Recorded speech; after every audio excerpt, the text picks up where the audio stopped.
saw that the scope of Section 9 was probably explained in a better manner than many other judgments. So would you like to discuss this judgment, sir? This is a very interesting judgment. Yes, definitely. It is interesting because in addition to fully explaining the scope of Section 9 and its various subsections, the court has also dealt with another aspect, which I'll come in a while. But what the court has done in this judgment is that it has addressed each and every part of Section 9 to come to a conclusion that what would be the scope and powers of the court as far as dealing with applications or petitions under Section 9 is concerned. The emphasis that the court laid down was on subsection 3 of Section 9. And that we all know that section 3 of Section 9, I would just refer to it. It deals with a situation when the arbitral tribunal has been constituted and then the parties are required to go before it for any kind of an interim relief.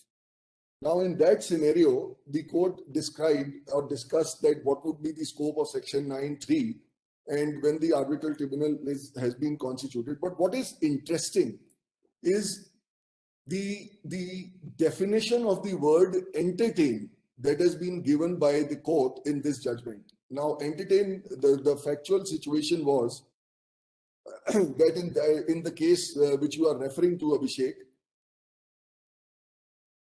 the Section 9 petition was heard by the court and the order was reserved by the court. During that period, the tribunal got constituted and came into existence and was fully empowered to deal with the situation, whether it is an interim measure or any other proceeding in the arbitration. So the timeline that the court was concerned with was hearing arguments on Section 9, which was filed prior to the constitution of the tribunal, which was very much in line with Section 9(1) of the Arbitration Act, but then reserving the judgment, which was taking time for being pronounced by the court. In that situation, it was held that by the lower court, it was held that the power to decide on Section 9 is lost because of Section 9(3).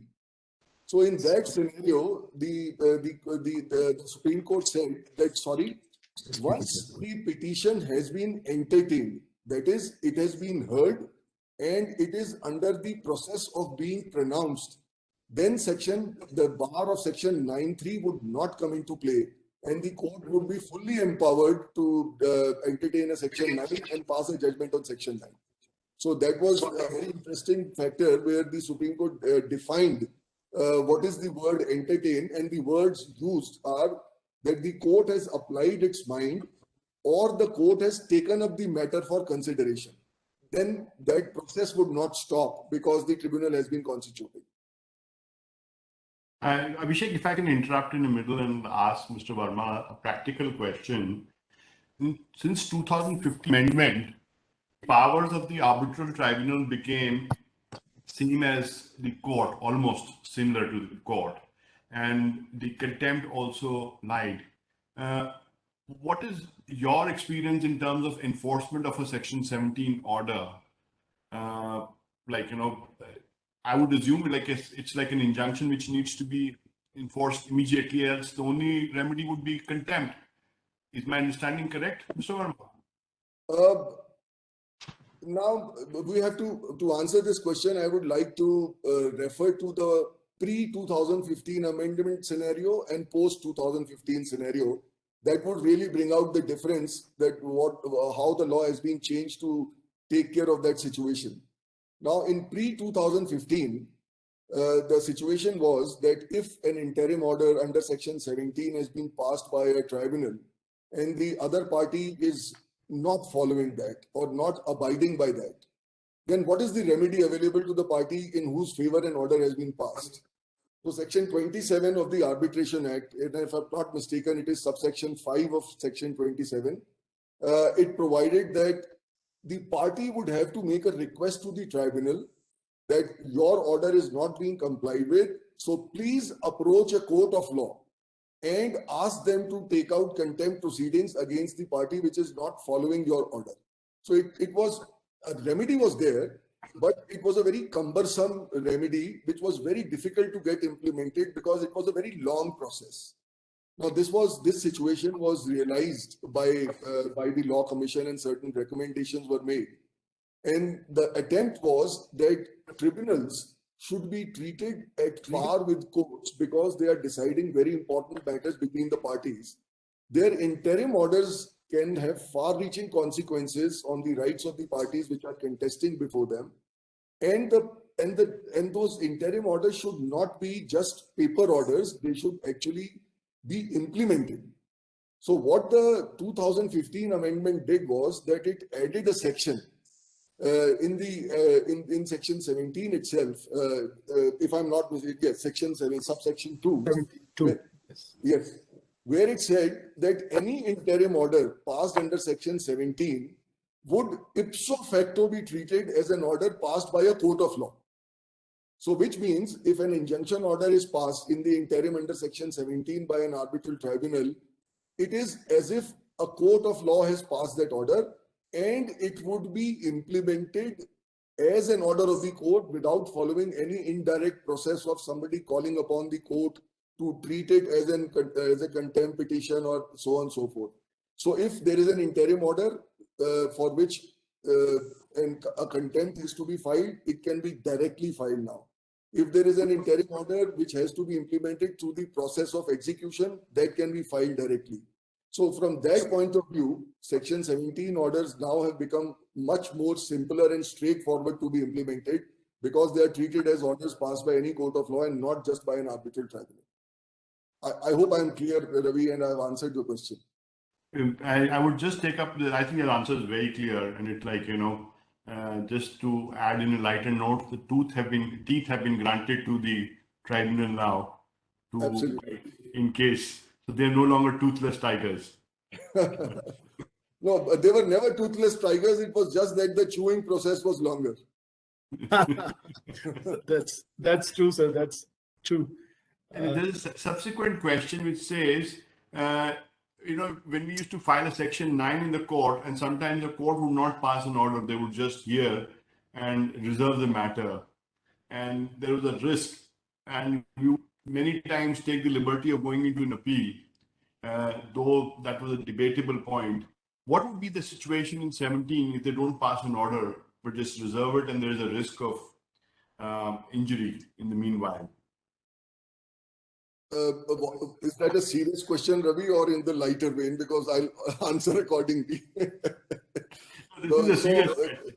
No, but either ways you look at it, if a tribunal, which is nothing else but a forum of choice between the parties, and it is an equally empowered forum for adjudication, if for any reason they do not pass any order, it is bad luck. That's all I can say. And one should try and pursue the tribunal to pass an order like you would do to a court which may not pass an order for a long period of time after reserving it. So there would be no difference between the two, and I don't see any remedy unless the situation is such that a section 9 petition be filed and saying that this delay is a non-efficacious situation and section 17 has become useless for us. Yes, sir, there is just one thing which I want to add in this. Our section 37 of the Act, it provides for an appeal against acceptance or rejection of section 17 application. Now we are, this is like we are hanging in the middle of both of it. Neither the prayer has been accepted nor it has been rejected. So what remedies are available to the aggrieved party? So that is why I said, because section 17 with this new amendment where it says that section 9 would not be a bar if the section 17 remedy is not efficacious. So any delay in deciding a section 17 application may be treated as rendering that remedy non-efficacious, and then probably go to the court under section 9 and get the same relief.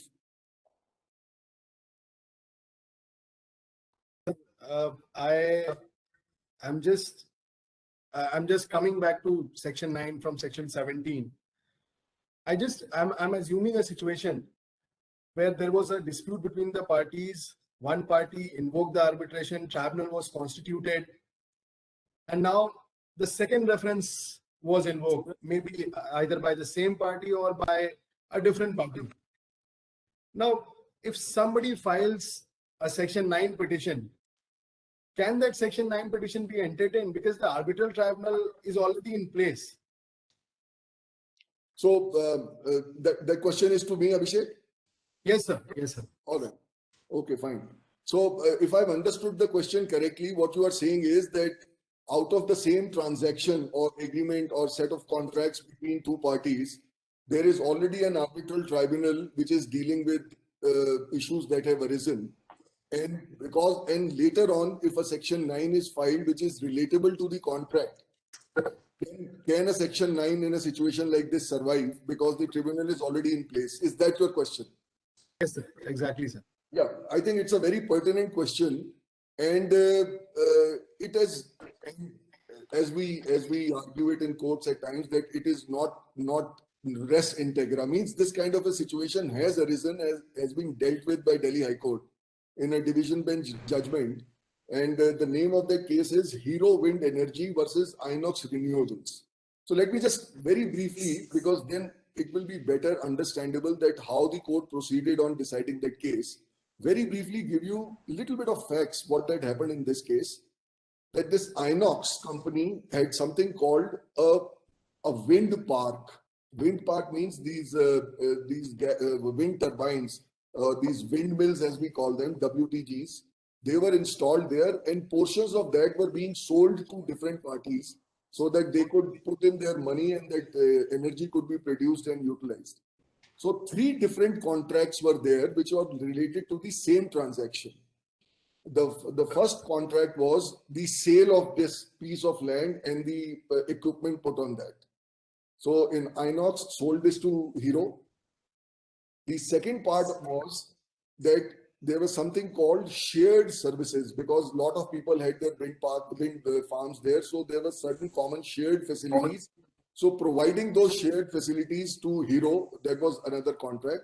And third one was operation and maintenance, both of the individual facilities of Hero as well as the common facilities of the shared facilities as we call them. So this was one entire transaction, and the contract said that all these constitute one complete transaction or contract between the parties. Now the disputes arose between the first part of the third agreement, which means there was some deficiency in Inox's work to take care of operation and maintenance of the facilities belonging to Hero. And they invoked the arbitration. The disputes went before the tribunal, and the tribunal was very much dealing with those disputes. Now, later on, after some time, Inox stopped providing the OM facilities regarding the shared facilities. So basically, there were 2 different actions taken by 2 different parties. Now, Section 9 was filed by Hero saying that Inox should be directed as an interim measure till the matter is decided in arbitration to keep on providing this operation and maintenance facilities for the shared part of the entire project. Now, this Section 9 was rejected by the single judge saying that the tribunal is already there. Please go before the tribunal and file your Section 17, seek your relief from the tribunal. We will not entertain Section 9. That was the decision of the single judge. This matter went before the division bench, Delhi High Court. Now, the division bench has very clearly stated that any interim relief that is sought either under 9 or under 17 is in relation to the disputes that are in existence. The contract may be the same, the transaction may be a composite transaction, but what is important is what are the disputes that are in existence and whether the tribunal is dealing with those disputes or anything else. So finally, what the Delhi High Court division bench held was that the first arbitration was although arising from the same contract, was in relation to disputes where there was a service deficiency by Inox towards Hero relating to their own facility and not the shared facility. And the second arbitration would be for the shared facilities of operation and maintenance. And therefore, they said that it's a separate set of disputes. There would be a separate way of dealing with it, and the interim relief would be available in the form of Section 9 to Hero for the second part of the operation and maintenance, as I just told you.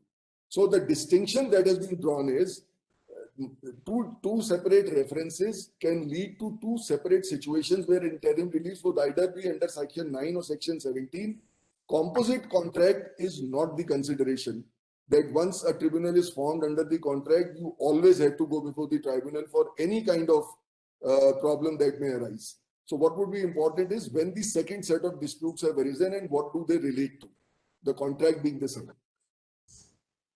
So the petition will be maintainable for So the that is second what they reference. said. That is what the division bench said, that although the tribunal is in place, they are constituted, they are dealing with the matter, but the section 9 would still be entertained by the court.